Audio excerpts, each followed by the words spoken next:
Muito bem, viu só, Alicia? Tentava aqui preocupado com o Everton, ele explicou, não, eu que estou fazendo ele jogar de forma diferente. Estamos falando não estamos falando de um goleiro normal, estamos falando de um goleiro de seleção brasileira, um ótimo goleiro, se não o melhor, um dos melhores do Brasil, que tem essa questão. O Rodrigo lembrou bem, ontem falhou em algumas vezes saídas, algumas coisas, mas o Abel deixou a coisa ali como ele acha. É culpa dele, porque ele está tentando mudar o jeito do Everton jogar, sobretudo nas bolas aéreas. Pois é, só para comentar anteriormente o que o Rodrigo falou, o Zé estava jogando ontem, né? O Rios ficou É isso, fora, tá o Palmeiras jogando. tá sem o Gomes e ainda sem a volta do Mike. Em relação ao Everton, eu acho muito nobre o comentário do Abel, até porque, assim, na pior das hipóteses, a mensagem que manda é: eu vou defender os meus jogadores. Né? Eu não vou criticar os meus jogadores em público, e o Everton saber que mesmo num momento muito ruim, o Abel vai bater no peito e vai assumir a culpa para ele. Eu entendo e não vou duvidar que o Abel está pedindo coisas diferentes para o Everton. E vale dizer que nesse momento da temporada em que ele não vem bem como goleiro, defendendo, ele vem muito bem como líbero. Diversas das chances criadas pelos Palmeiras, inclusive ontem, inclusive chance de gol, iniciam em lançamento do Everton.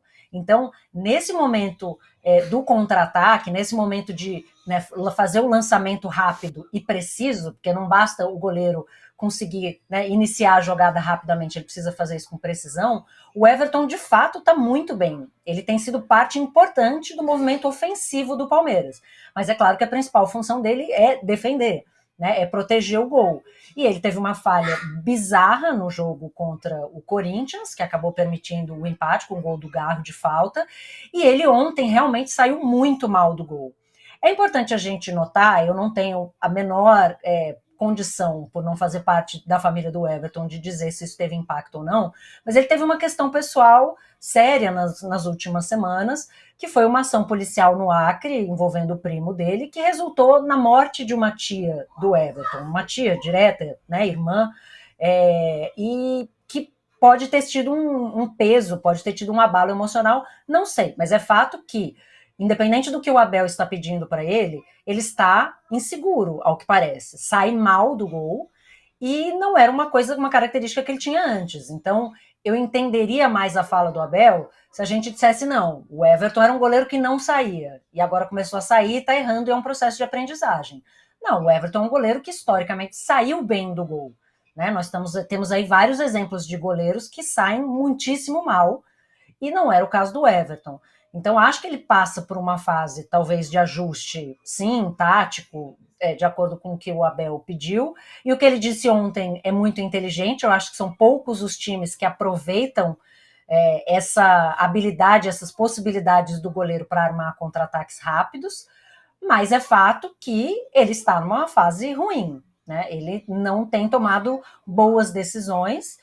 E um exemplo claro, como eu falei, foi esse lance do Garro, que ele tira a mão da bola, que era uma decisão, ainda que ele achasse que a bola ia para fora, não tinha sentido tentar evitar um escanteio àquela altura do campeonato. Então, parece que ele está inseguro na tomada de decisão. Vou ou não vou? Tiro a mão da bola, não tiro. Saio agora, saio daqui um segundo. E isso tem levado a oportunidades. Ontem mesmo contra a Portuguesa, duas das chances que a Portuguesa teve, dois dos maiores sustos do jogo inteiro, foram oferecidos por erros do Everton. Um deles ele mesmo salvou no primeiro tempo, e no segundo tempo a zaga conseguiu tirar a bola. Mas é um mau momento do Everton. Independentemente disso, eu vejo a fala do Abel de maneira muito positiva, porque manda um recado não só para o Everton, mas para todo o elenco. Né? Se você passar por um momento difícil, eu vou te defender. Eu não vou vender você e lavar roupa suja na coletiva de imprensa, como a gente sabe que outros treinadores fazem. Pois é, eu acho que essa é a questão sobre isso. A gente pode discutir se a fase do Everton é boa, e parece não ser, né? Teve uma falha grande contra o Corinthians, e ontem uma falha que ontem não resultou em gol, Rodrigo. Mas tem a fala do Abel. E o Abel, ele é ótimo para fazer isso, né? Ele faz isso o tempo todo. Ele fica na beira do campo brigando com todo mundo, enquanto os jogadores não brigam com ninguém. Ele traz tudo para ele. Afinal, ele é muito grande dentro do Palmeiras e parece estar fazendo isso com relação ao Everton. Eu acho que é isso. E outra, assim, ele deu uma explicação técnica ali, né? A gente pode discutir se é exatamente isso, porque os times menores, digamos assim, estão cruzando quase do meio de campo, e é um cruzamento um pouco diferente do que você pegar da linha de fundo, né? O goleiro vai estar de frente, tem uma vantagem em relação aos outros, mas de fato ele tem que sair muito mais do gol, porque o cruzamento não é tão perto dele. Mudar goleiros com idade um pouco mais avançada, a gente está vendo, por exemplo, o Diniz está tentando fazer com o Fábio, dá para fazer, mas é difícil. A gente vê que o Fábio, por exemplo, erra muito na saída de bola, que o Diniz está tentando fazer ele melhorar a saída de bola. Ele melhorou bastante com o pé, mas ele comete vários erros. Então, modificar uma característica do Everton pode ser, e ali você tem razão, ele saía bem, mas eu acho que talvez seja uma diferença do tipo de bola da saída, pode ser meio difícil ali. Então ele está dando uma explicação técnica, o que eu acho até positivo, que ele também dê essa explicação técnica, além de defender o jogador dele. Mas eu acho que para um goleiro, o fundamento de sair do gol, seja com uma bola do fundo, como uma bola vindo da frente, é uma falha, né? Quando você solta uma bola dentro do para trás, quase para dentro do gol, né? Que foi o que aconteceu ali. De qualquer jeito é positivo, sim, que ele deu uma explicação técnica. É muito bom quando o Abel fala do jogo, tenta explicar e defenda o seu jogador no momento difícil. Pode ser isso que a Alicia está falando, da questão da família dele, né? A tia morreu, né, nessa ação. Mas não sei, a gente vai ter que esperar um pouquinho para entender essa temporada. Eu já não acho que na temporada passada a temporada do Everton tenha sido brilhante. Não é que ele foi um goleiro falho e tal, mas ele já foi um goleiro melhor do que ele foi em 2023, na minha opinião. A gente vai falar sobre isso daqui a pouco, informação que você chegou agora. O Pogba pegou 4 anos de suspensão por doping. Ele já está chegando, caminhando para o fim da carreira, talvez signifique o final da carreira do Pogba. 4 anos de suspensão por doping. O Pogba que foi um jogadoraço, um jogador imenso, muito bom jogador, o Pogba. Daqui a pouco a gente fala um pouco mais sobre isso.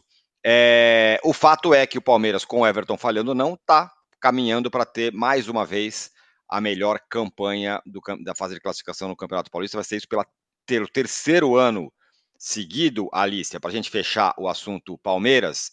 E no Campeonato Paulista, pelo regulamento do Campeonato Paulista, essa vantagem é uma imensa vantagem. Normalmente, o time que tem essa vantagem na primeira fase acaba campeão, porque ele decide sempre em casa. Foi assim com o São Paulo em 2001, fez a melhor campanha, foi campeão. 2022, o Palmeiras, melhor campanha, foi campeão. 2023, o Palmeiras de novo. Então, teve a melhor campanha, foi campeão. É uma enorme vantagem. Parece que o Abel e o Palmeiras estão muito ligados nisso. Por isso que é muito importante essa primeira colocação. Pois é, e justificaria a quantidade de titulares que ele colocou em campo ontem. Né? Porque o campeonato estadual ele oferece um outro obstáculo para os times grandes. Obstáculo não, né? Uma outra ameaça, que os jogadores abrem a caixa de ferramentas. Né? Ontem o Endrick apanhou muito. Então, colocar alguns jogadores para disputar todas as partidas aumenta o risco de lesão, não só pela minutagem dentro de campo, mas pela agressividade dos adversários. E ele decidiu fazer isso para deixar claro que era importante vencer esse jogo e garantir esse primeiro lugar. Inclusive, né, no campeonato que o Palmeiras vence sobre o São Paulo em 2022, foi um fator muito decisivo, né? Porque o Palmeiras foi completamente dominado pelo São Paulo no Morumbi e conseguiu reverter isso dentro da sua casa. Imaginando um cenário em que possa haver um clássico na final, isso tem um peso ainda maior. Né? No caso contra o Água Santa, acho que é mais uma questão circunstancial, não tem o peso da outra torcida. Mas se você imagina um Corinthians, um São Paulo ou um Santos na final, se o Santos acabar jogando em São Paulo, o Santos meteu 50 mil pessoas no Morumbis, você tem realmente assim, uma vantagem bastante grande. E o Abel aposta nisso, o Abel sempre falou muito sobre a força da torcida, por isso ele reclama tanto de estar jogando na Arena Barueri, que não lota, e mesmo lotada, não tem o peso do Allianz. Então, é importante saber se o Palmeiras vai ter acesso ao Allianz para as finais ou não, porque eu acho que isso tem um impacto grande, mas, sem dúvida, essa força é algo em que o Palmeiras tem investido bastante e de maneira correta, né? Ela acaba sendo um incentivo para que times como o Palmeiras não abandonem o campeonato no momento em que sabem que estão classificados, né? Palmeiras e Santos estão classificados para as quartas de final já com um certo conforto, né, a mais de uma rodada, mas vão investir, vão continuar colocando seus titulares nas próximas 2 rodadas para garantir essa vantagem que, como você falou, faz diferença não só na teoria, mas na prática. Ainda mais com essa história de torcida única que tem aqui no estado, né? Os mandantes têm muita vantagem quando jogam aqui dentro dos seus domínios, e vai ter nesse domingo São Paulo e Palmeiras no Morumbi, torcida única. O Palmeiras tem a expectativa de que volte a poder usar o Allianz na fase final, na fase de mata-mata do campeonato. Estão chegando aí os carregamentos de cortiça que vão ser colocados lá na grama.